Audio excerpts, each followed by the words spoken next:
സൗന്ദര്യലഹരി ശ്ലോകം 59. രാഗം നീലാംബരി. മാമവ മാധവ ദേവ കൃഷ്ണ യാദവ കൃഷ്ണ യദുകുല കൃഷ്ണ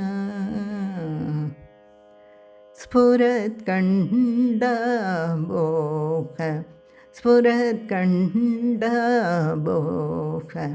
പ്രതിഫലിതതാടങ്കയുഗളം പ്രതിഫലിതതാടങ്കയുഗളം ചതുശ്ചക്രം മന്യേ ചതുശ്ചക്രം മന്യേ തവ മുഖമിദം മന്മഥരഥം തവ മുഖമിദം മന്മഥരഥം യമഹാരുഹ്യദ്രുഹ്യത് യമഹാരുഹ്യദ്രുഹ്യത് യവനിരതമർക്കേന്ദുചരണം യവനിരതമർക്കേന്ദുചരണം മഹാഭീരോ മാരഘ മഹാഭീരോ മാരഘ പ്രമഥപദയേ സജ്ജിതവതേ പ്രമഥപദയേ സജ്ജിതവതേ സ്ഫുരത്കണ്ഠബോധ പ്രതിഫലിതതാടങ്കയുഗളം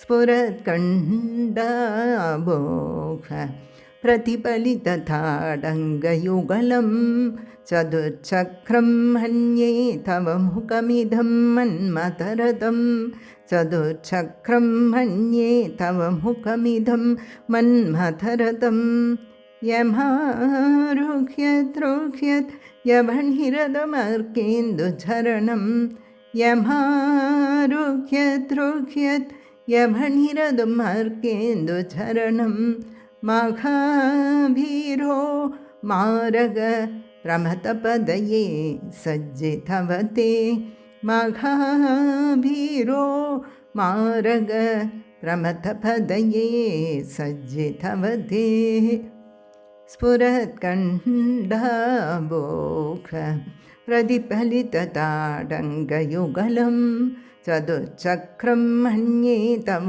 മുഖമിദം മന്മഥരഥം സ്ഫുരത്കണ്ഠബോധ പ്രതിഫലിതതാടങ്കയുഗളം ചതുശ്ചക്രം മന്യേ തവ മുഖമിദം മന്മഥരഥം യമഹാരുഹ്യദ്രുഹ്യത് യവനിരതമർക്കേന്ദുചരണം യമഹാരുഹ്യദ്രുഹ്യത് യവനിരതമർക്കേന്ദുചരണം മഹാവീരോ മാരഘ പ്രമഥപദയേ സജ്ജിതവതേ സ്ഫുരത്കണ്ഠബോധ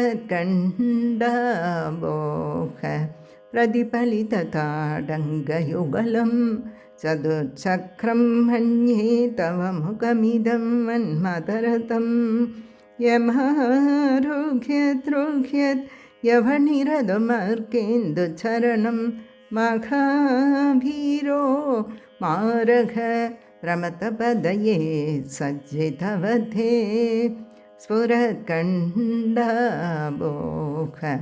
പ്രതിഫലിതതാടങ്കയുഗളം ചതുശ്ചക്രം മന്യേ തവ മുഖമിദം മന്മഥരഥം യമഹാരുഹ്യദ്രുഹ്യത് യവനിരതമർക്കേന്ദുചരണം മഹാവീരോ മാരഘ പ്രമഥപദയേ സജ്ജിതവതേ.